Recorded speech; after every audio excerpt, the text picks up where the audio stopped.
Hey, everybody. Welcome to a brand new episode of Never Seen It. This is a podcast about movies that we haven't seen yet.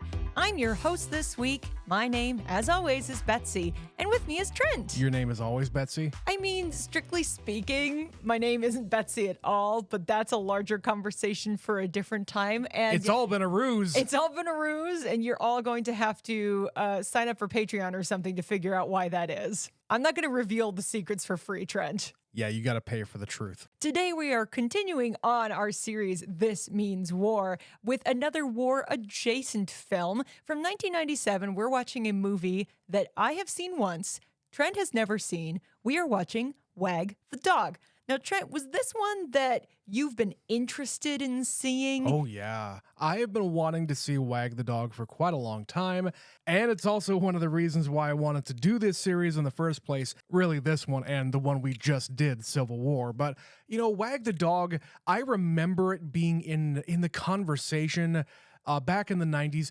this and Primary Colors, because I feel like both of these movies, because Clinton was a very, very popular president, he was in all sorts of different media, and he was a two-term president, so he was in the news a whole lot.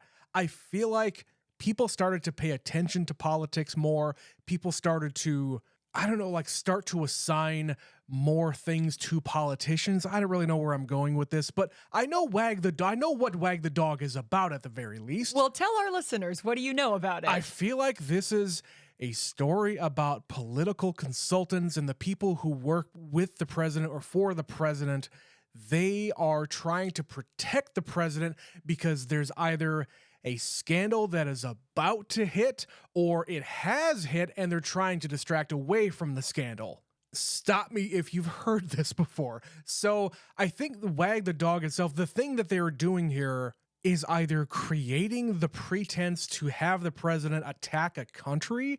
I don't know if there's actual war or actual bombs going off in the movie. This is definitely another war-adjacent film, yes. Yeah. So it's kind of an exercise in what kind of power does a presidency have to kind of direct the narrative about the president and the administration and things like that. Do you know any of the actors who are in this movie? I know this is De Niro. I know this is Dustin Hoffman. I have no idea who the president is. I have no idea anybody else in the movie. I only know that because I looked at the poster. Well, fair enough. Well, I think that's probably all we have to say about this intro. As I said, I've only seen this once, so I'm curious to revisit it and see how I feel about it this go around, because it's been literal years since I watched it. So with that, we are going to go and watch Wag the Dog, and we'll be right back.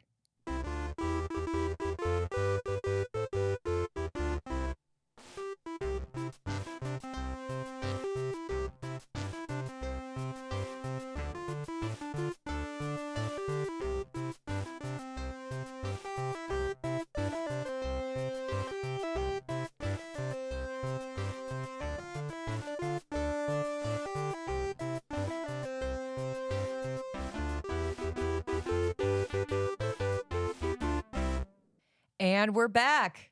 So Trent, Wag the Dog, what did you think? Betsy, I hate this movie. Oh boy. I hate this movie, and not to say that I don't like a political satire, not to say that I don't like a dark comedy. Oh no, I love all of those genres of movie. And I think the way the movie is made, the actors in the movie, and the writing in the movie, all fantastic, all right? But I hate the movie itself because I hate that it could be plausible. I hate the fact that this thing could have happened.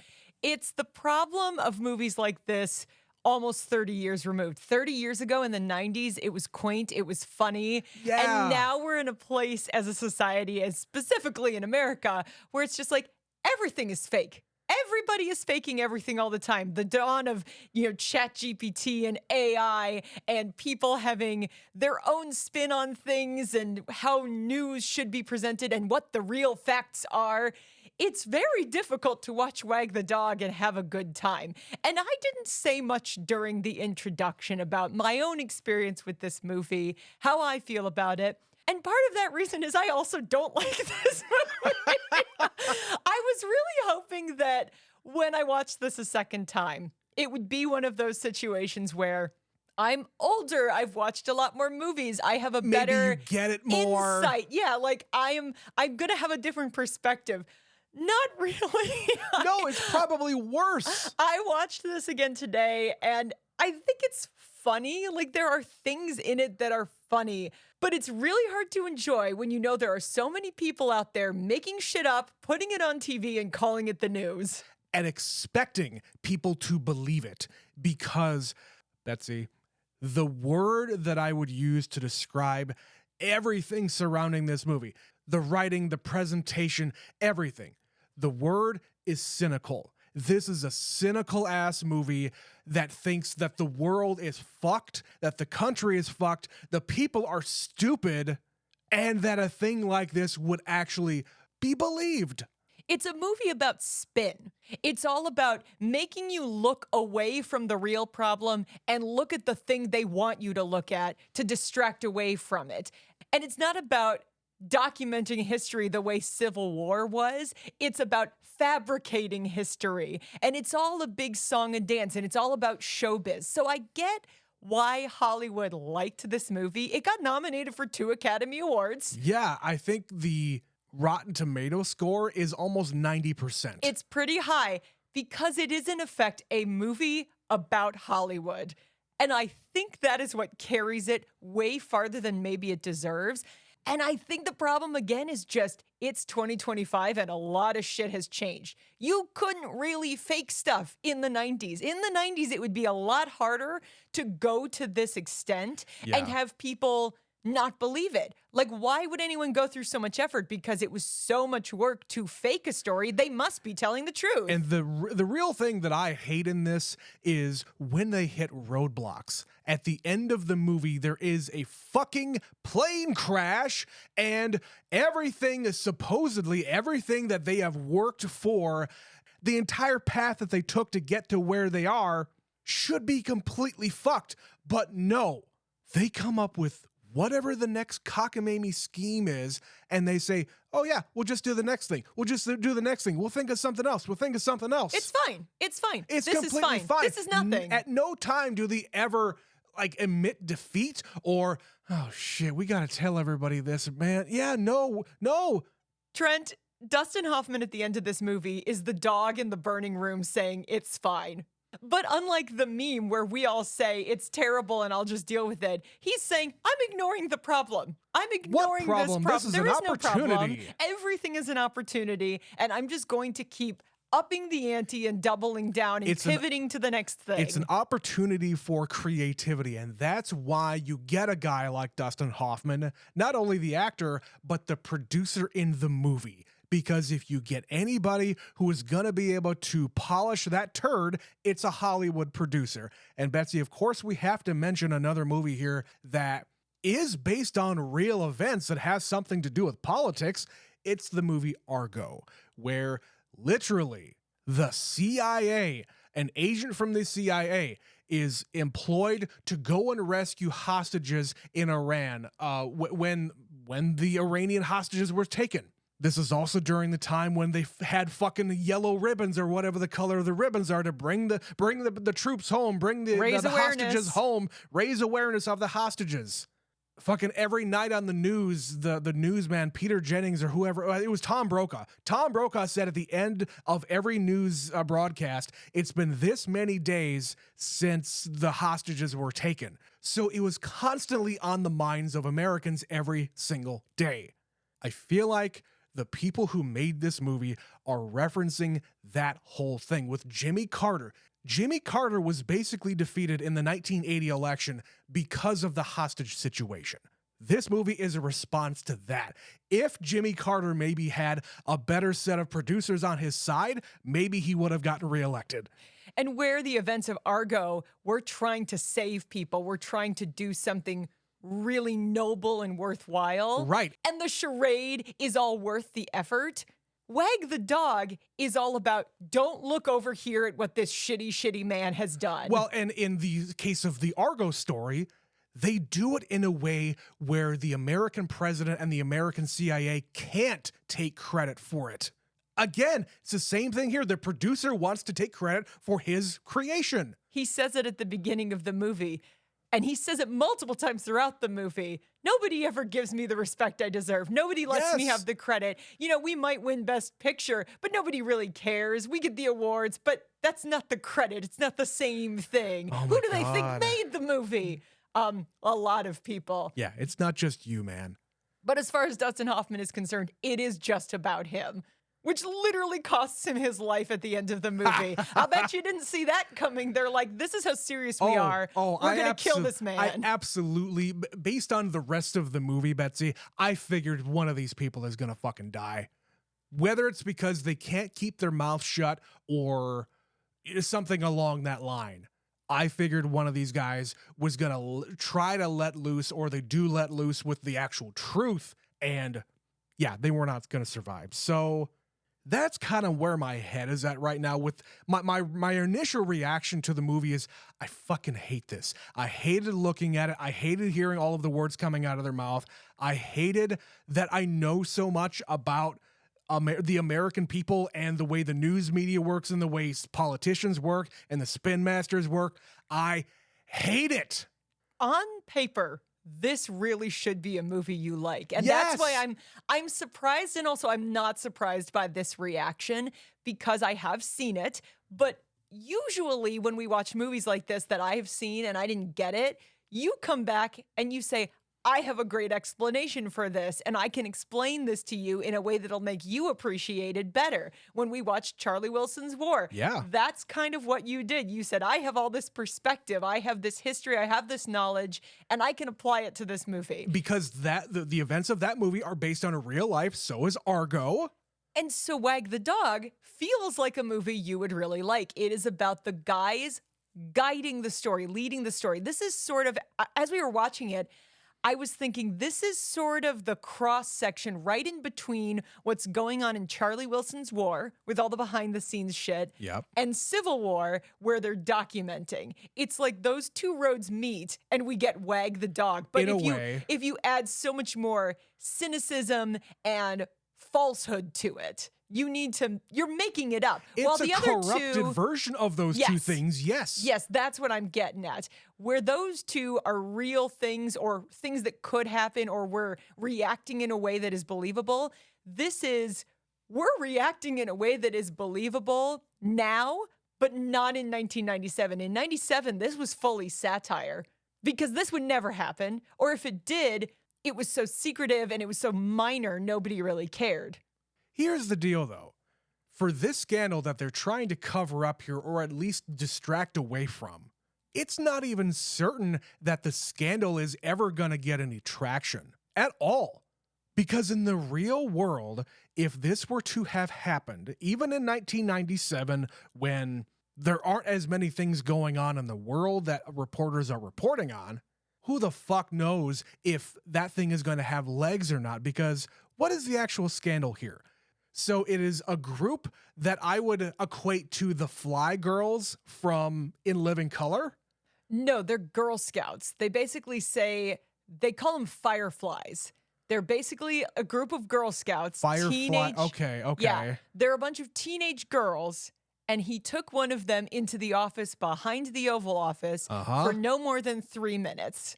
That is the information we are given at the beginning of the movie. So we never actually get any kind of confirmation of what happened, if anything happened, but there was some kind of misconduct. Okay. Throughout the entirety of the movie, I thought it was literally a play on Fly Girls. No. Because this is 1997 and I know In Living Color. There is a reference to a Girl Scout kind of group, and they show a picture of her on screen. Like she's got a little beret and a sash. Okay. I didn't even see that. I just figured that these are, young ladies, but not girls. They don't give you a ton of details because it's almost not that important, because the thing that is important is that you, the viewer, need to forget about that.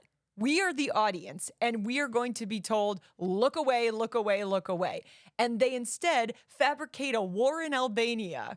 And in 97, when people don't have the internet and it's a lot harder to get communication and nobody knows anything about Albania. Yeah. It would take days or weeks for Albania to come back and be like, what the fuck are you talking about? Because none of this is real. Who in the American populace is going to be able to fact check it? And that's where it all begins. Cynicism and ignorance. Really, those are the two things that they are relying on, that the American people are going to swallow whatever it is that you give them.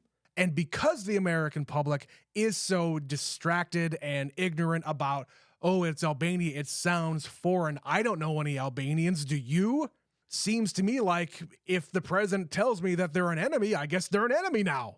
If you take a minute to remove yourself from the movie and just think about the foundational concept that you just described, the movie's kind of genius in that regard, because that was true in 1997, and that is still very true now. The American people are fucking stupid. And the whole phrase, wag the dog, they have a quote at the beginning of the movie. Yeah.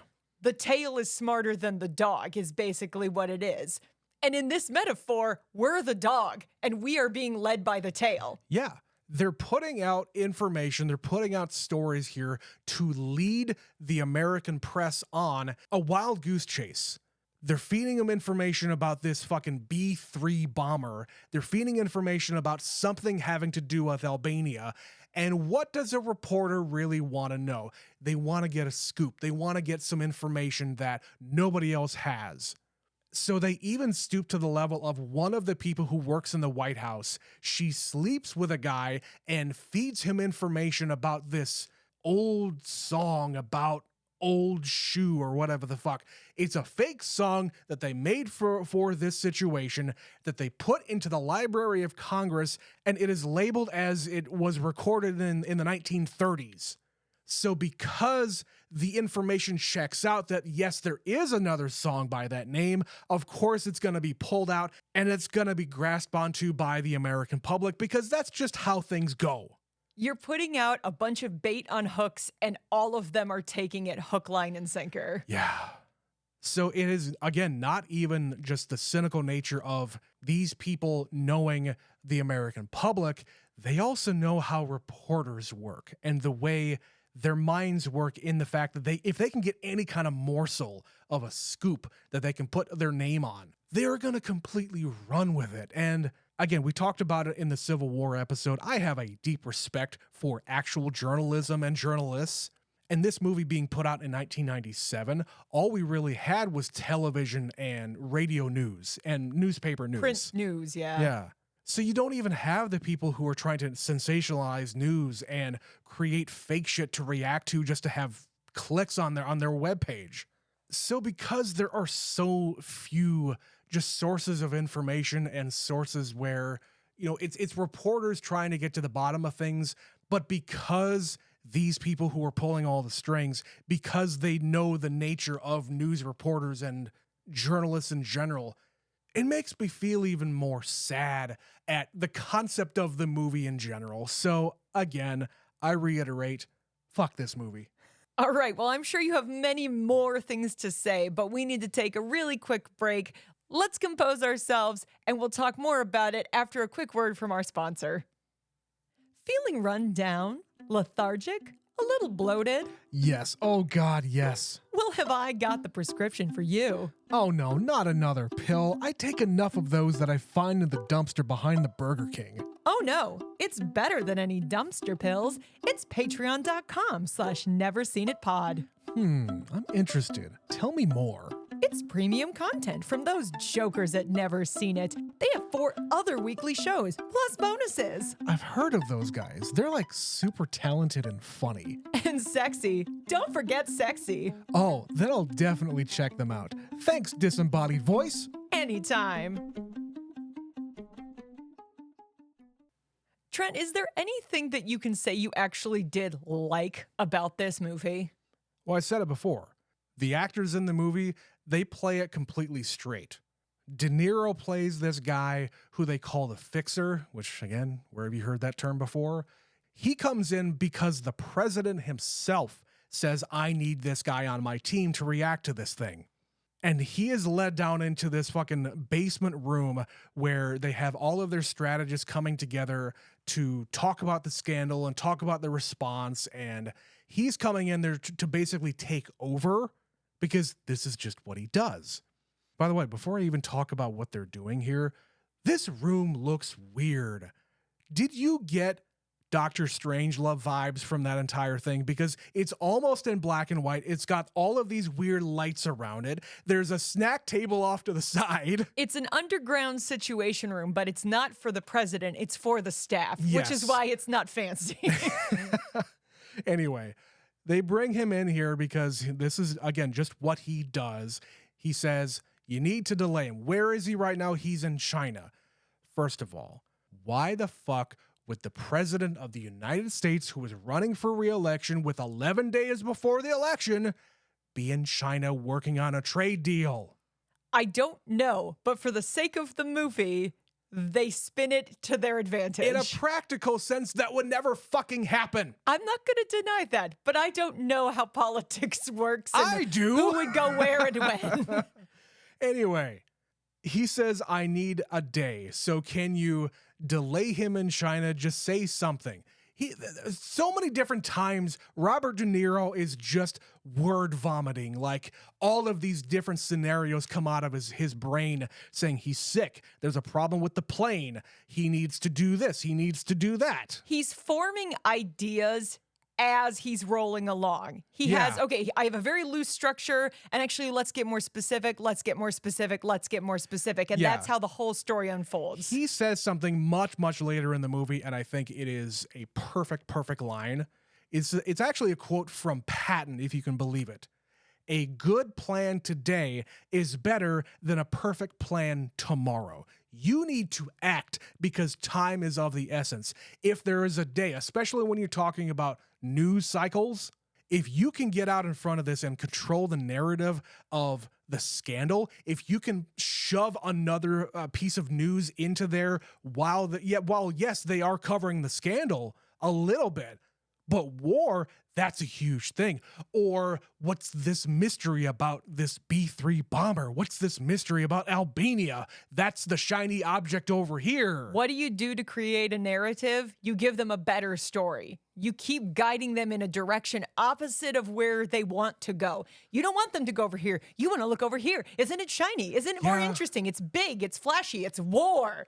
Yeah, and unfortunately, I feel like the fact that this movie takes place in the 90s is, again, going back to this quaint bygone era of the news and the fact that not much happened back then. Seriously, you would have entire days when kind of nothing happened. That's why you got all these feel-good stories that come out of the news. CNN had been around for a good long time, but CNN was the only one of these 24-hour news stations. And they didn't have a constant breaking news scroll bar at the bottom because nothing was breaking news. It was just another news day. Yeah.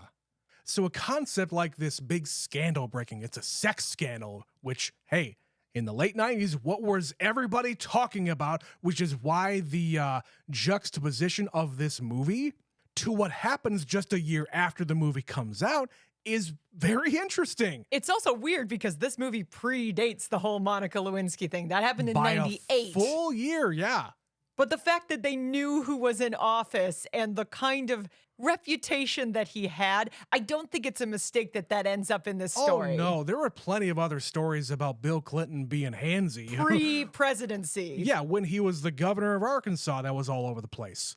It's why we know the name Paula Jones. But anyway, the fact that the scandal with Monica Lewinsky happened in 1998 basically made the concept of this movie a reality, where around the time that the Monica story broke, there was some kind of military action being done directed by the president. And the term wag the dog was used ad nauseum during that time because my understanding is this movie was quite successful and entered the lexicon. When you say wag the dog, you're not talking about the movie. You're talking about the action of a president distracting from another bigger story. So to go back to my other point here, the news these days, the stories that come out these days, there are so many different quote unquote reporters, whether they are traditional journalists with a news outlet or a newspaper or a TV station, whatever it happens to be. Whether you're a legitimate source like that or you're some dumb shit with a YouTube channel who is making shit up. There's so much out there these days that it's impossible to capture it all, which is why even today, one scandal today is going to be pushed out of the news by 5 other scandals that are a little bit smaller. But because news stations want to report on everything, they don't spend the time to really investigate anything anymore. Scandals like what's depicted in the movie would not have even gotten any traction at all. Well, to bring it back to the movie, we were kind of talking about Robert De Niro. Can you think of a modern equivalent of Robert De Niro? I mean, he's supposed to be kind of this behind-the-scenes clandestine guy, but I'm sure there is some kind of equivalent in politics to Robert De Niro, somebody who is very good at just look over there, look over there, look over there. Well, at least in public, it is the president's press secretary. They're the ones who are trained to go out there and speak to the legitimate news outlets and say, well, this is how the president thinks about things, and you guys have it all wrong. This is how it really is. They're trained with their communication skills as to how to redirect the conversation, redirect even the questions that are being asked in the room.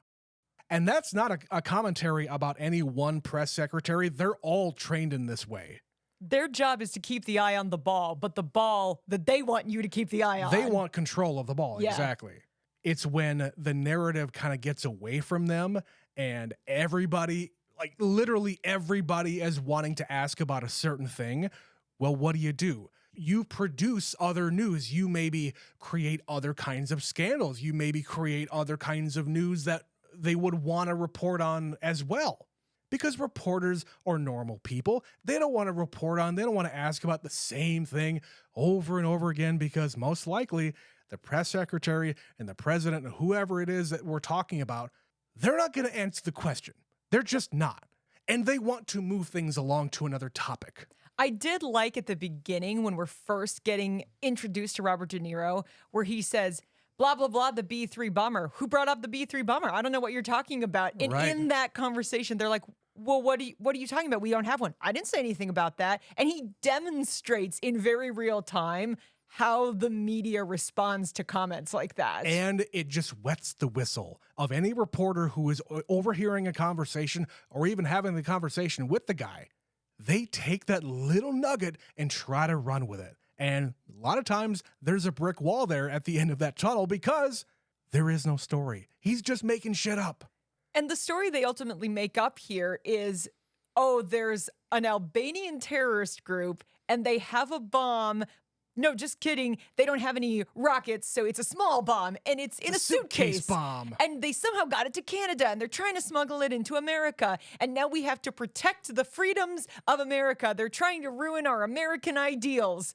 And the way they kind of spitball this story with Dustin Hoffman, and it just keeps getting bigger and bigger and bigger, all to distract from what is basically, it could be a bad scandal, but it's not about the scandal. It's about the timing of the scandal. Because if this was in, midterms, they would not build a war. They would not make a war to distract from this issue. No. But because it's 11 days from the election, they have to do something on such a big scale to get people to consider voting for this president. And even if after the election that somehow somebody talked or they put it all together and they say, this thing over here that they were talking about was completely fake, and then they discover the next thing that they were talking about is completely fake, and then they put it all together and they say, oh my God, this was just a complete scam. Even if somebody puts that together and somehow they admit it, what are you going to do?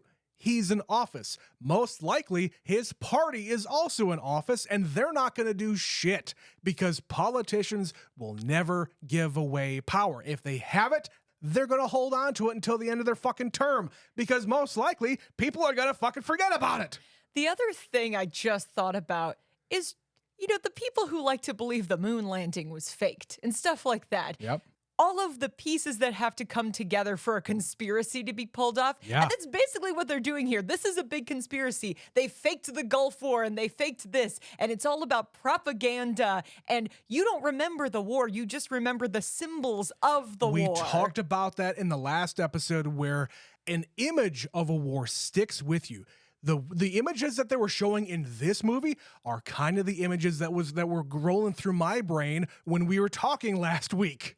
Oddly enough, Kirsten Dunst is in this movie too, which I forgot about until we were midstream conversation about Civil War. And something you said at the end of that episode made me go, oh, he doesn't know she's in this. No, why would I? But she is just another symbol that they make because people are simple. People need clean images, things that will stand out in their brain. And because they get Hollywood involved, and this is why I'm saying it's almost more a movie about Hollywood, it's about the look, the style, what kind of cat is it? We have to run through 7 different kinds of cats to get the exact cat for that demographic that we want. It's war propaganda by committee. That's honestly what this is. Them producing this fake footage of Kirsten Dunst holding a bag of chips that they superimpose with a cat. We'll do it in post. Yeah. She's running through this desolate village that is on fire because, again, Americans don't know what Albania looks like. You think of some random European country in the 1990s, and of course, all people are going to think about is images from other movies. And we've already gone through, the 80s with the fall of communism, and there was a lot of upheaval, and you were talking about Bosnia and Kosovo and all that stuff. That is America's interpretation of what overseas looks like in 1997. You're right. So you can feed them any information you want, and we just go, oh my God, there's a war in Albania? Isn't it terrible? Yeah, and even these days, when a false story is out there, or somebody lies about something, let's say, there usually isn't enough attention in the minds of the general populace to, number one, remember that there was a scandal in the first place, or even that there was a question that there was a scandal. There's not enough time between when it breaks, then another person completely debunks it. There's not enough time in there for all that to happen, and then you remember it, and then you become outraged for it. Because in the interim, 25 other stories got broken. They also kind of touch on that idea in the movie by introducing the CIA element, because there is a part of this movie where you're watching it going, how are they going to get away with this? How do they possibly do that? And they're not involving the government agencies. They're not involving anybody. It's all done by the president and his group of people and people in Hollywood. So the actual intelligence community goes, what the actual fuck are you talking about? They know that this is complete bullshit, but they are the CIA. They can't just go out there and say, no, it's this guy and his reputation is this. It's this gal, the Anne Heche character. She works for the president, and this is all a ruse. They're supposed to be this impartial group. They can't just say the president is lying. Yeah. They can't go out there and do that. So instead, they talk to the people at the source. But when that doesn't go well, they can't sway them. They can't talk them out of this fake war that they've created. So instead, they go to the opposition. To the rival, Craig T. Nelson.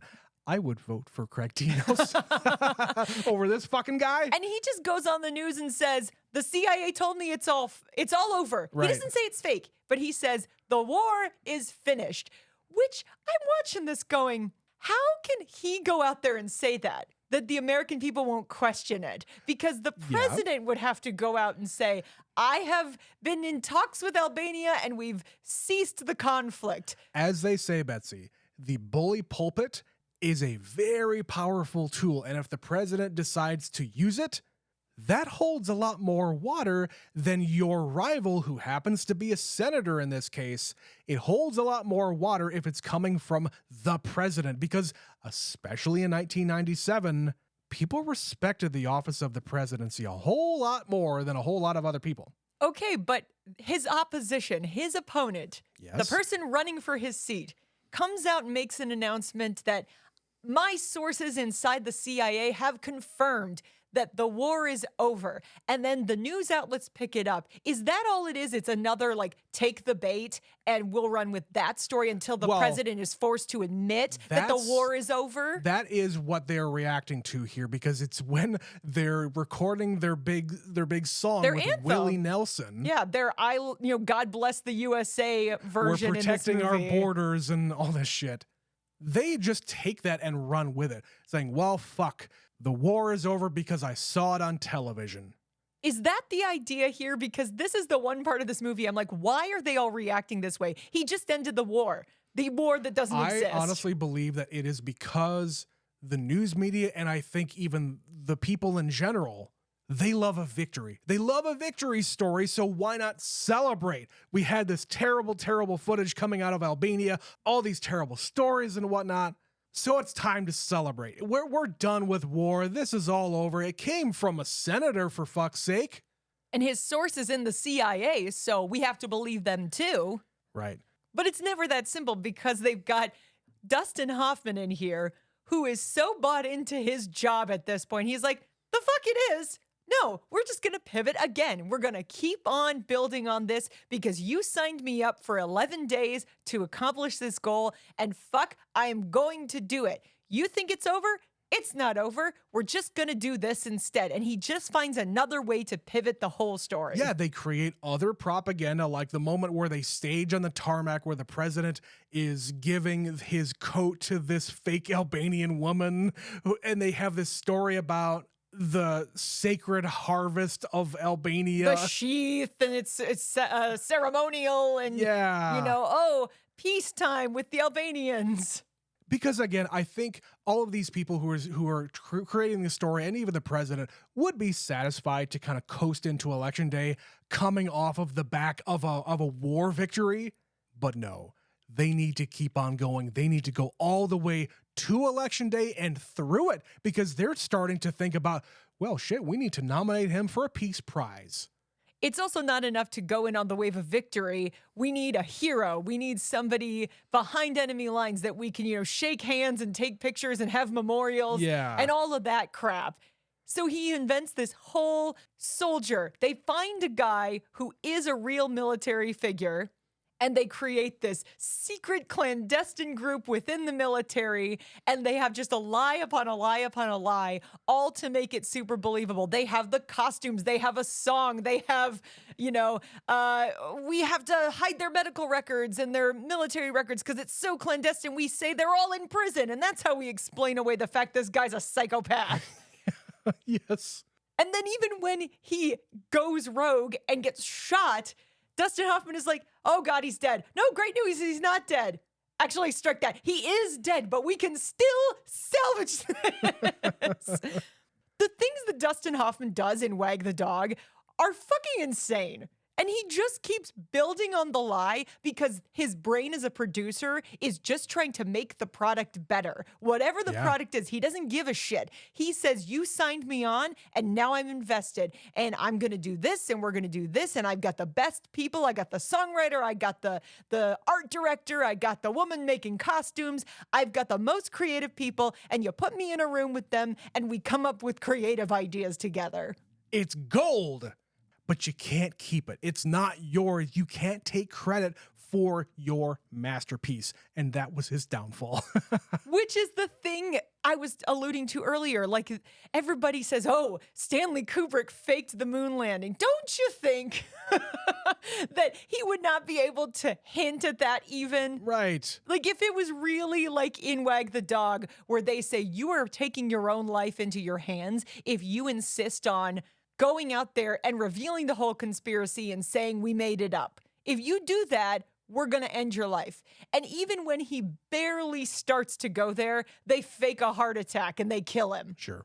In real life, same thing. If it's Stanley Kubrick faking the moon landing, he wouldn't be allowed to hint and leave clues that he faked the moon landing if people were really serious about this. You know how many people would have to have been involved in a thing like that? Look how many people are involved in this operation in Wag the Dog.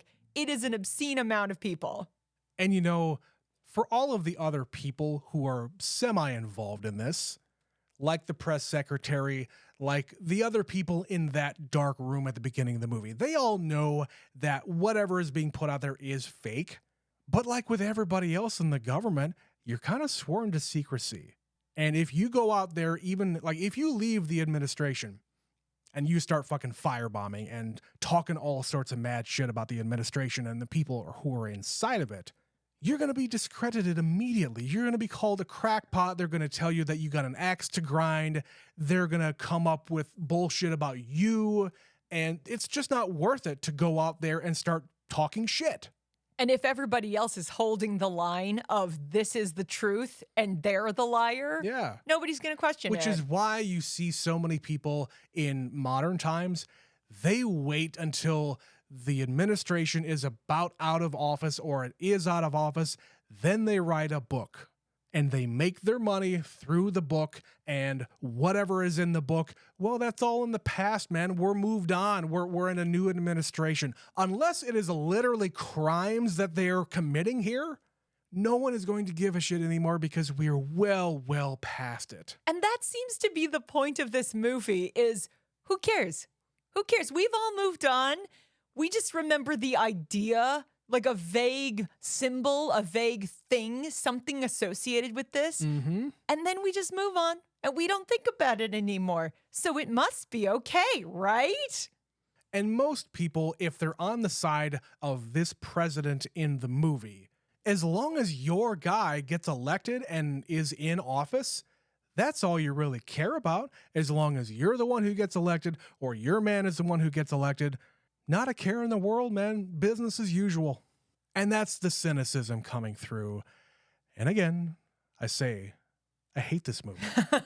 It's really unfortunate because I feel like the more we've talked about it, the ideas are foundationally there. It's a really interesting concept. I agree with you. It's just in the here and now. If you had been able to watch this movie in like 2002, maybe you would have enjoyed this movie a lot more. Yes, it would have been a welcome distraction away from other things happening in the world. But in 2025, it's really hard to look at this and go, I'm going to root for these people to pull off the greatest con in American history for the benefit of winning an election for a guy who is a pedophile, I guess? I don't know. Like, that's a big stretch for me to get on board with. But Trent, do you have any other moments, anything else that you want to say about this movie other than fuck this movie? I mean, every time he makes an appearance in a movie from the 90s or this time period, Jay Leno has to show up for some fucking reason. And it's the 90s. And I say, fuck you, Jay Leno, now and forever. Well, I have a couple of things, mostly just things written verbatim from the film. Like television destroyed the electoral process. Oh, Betsy, I leaned over to you and I said, that is the only true statement said during the duration of the movie. A couple other things I wrote. The president is a product. Yes. Yeah, that concept. That is very true as well. War is show business. That's why we're here. Produce the war. It's a pageant. It's not a war. It's a pageant. Yeah. It has at least become that. After Vietnam, because Vietnam was the first war that you could actually see on television. All the time. All the time. Like, you would get images here and there of World War II. You would get images from Korea sometimes. And it was print images. You didn't have television. Exactly. But Vietnam was the first time where you saw footage of dead soldiers and dead innocent children and whatever horrible other images that came out of that war. It was the most real war that anyone had ever experienced. You saw that on a daily fucking basis, and it just got to the point where, as they say, Walter Cronkite was the one, as soon as you lost Walter Cronkite and he started to opine on the war, as soon as you lost him, the war was going to be over. Because, believe it or not, people really respected and trusted Walter Cronkite. And journalists in general in those days. Yeah. Because they had no reason to distrust them, which is why this movie is very difficult, because you're just basically telling me I should distrust the media across the board. Pretty much. It's really frustrating. It's a very frustrating movie because there's so many good concepts. There's so many great people behind the movie. This is a screenplay co-written by David Mamet. He did Glengarry Glen Ross, which you fucking love. I love that, yeah. He's a really smart guy and a really good screenwriter, or dialogue writer, I should say, just in general. And having commentary about the media cycle and, spin and propaganda, there's a lot of things that are interesting. And I've enjoyed this conversation because I know this is the stuff that floats your boat. But it's just as a product, very, very difficult to digest after we've gotten so far removed from any sense of normalcy in this realm. You said it, Betsy. We had a show on television during the same time called Spin City, where it is a comedic version of exactly this. It is a press office for some kind of fucking politician. I think it's a mayor. The New if I'm not York wrong. mayor, yeah. New York mayor. Okay. I've never seen the show. But the concept behind it is, oh yeah, we got this media office who is out there trying to spin whatever scandals that the politician has got himself into. Well, why the fuck do you need that? Why can't the politician just be good? And then that show begets The West Wing. And then that show begets something else. We get House of Cards. We get Newsroom. There's so many things like that you've actually enjoyed. Wag the Dog is just not going to be amongst them. I don't know if I will ever watch this movie again. Maybe in some kind of future sick fit. Yeah, when you're feeling particularly nihilistic.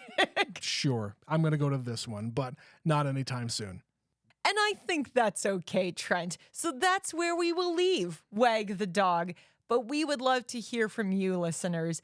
Do you like Wag the Dog? Explain yourself to us. What is it about Wag the Dog you love? And if you love it, have you actually watched it recently to confirm you love it? Have you listened to our conversation? Because I think it's not a perfect movie. It has some problems, mostly in correlation to where we are as a people. But we'd love to hear from you. Email us, neverseenitpod@gmail.com. We don't actually have any emails to read today because we are recording this out of sequence. So we haven't even released last week's episode by the time this one is being recorded. But that doesn't mean you can't email us. Again, neverseenitpod@gmail.com, and maybe you'll be in next week's episode. Yeah, life kind of gets in the way sometimes, and we have to record early. Betsy's busy as per usual. And yeah, that's kind of how the way of the podcaster goes sometimes. But there's also lots of other ways that you can support the podcast. You can go to all of our social media sites. We're on Twitter, Facebook, Instagram. Follow us on all of those. Share our posts on there. You can also go to wherever you're listening to this podcast, rate us 5 stars, and it helps us get in front of more people like yourself. And of course, we've already mentioned it, but if you want more episodes from Never Seen It, you can go to patreon.com/neverseenitpod for upwards of 7 episodes every single month, extra things that we're doing over there. Yeah, we have at least 5 regular pieces of content that come out every single month over on Patreon.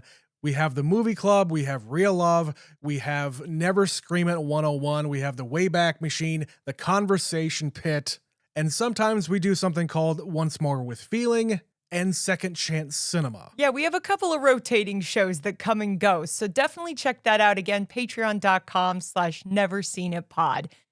And Trent, we have reached the end, just about, of our series, This Means War. We have one more week to go, and we are going to be watching a movie that neither of us has seen before. Yeah, we're going to be completing the Vietnam War sandwich of this show. This Means War is going to end with Full Metal Jacket, the Stanley Kubrick movie that came out right after Platoon, if you can believe it. And the reason why we're doing it is because, in my mind, I have these 2 movies completely mixed up. So what better way to do it than to watch both movies and get it clear in our minds anyway? Separate them out, but you'll have to come back next week to hear what we think about that. Until then, my name is Betsy. My name's Trent. And we'll see you then.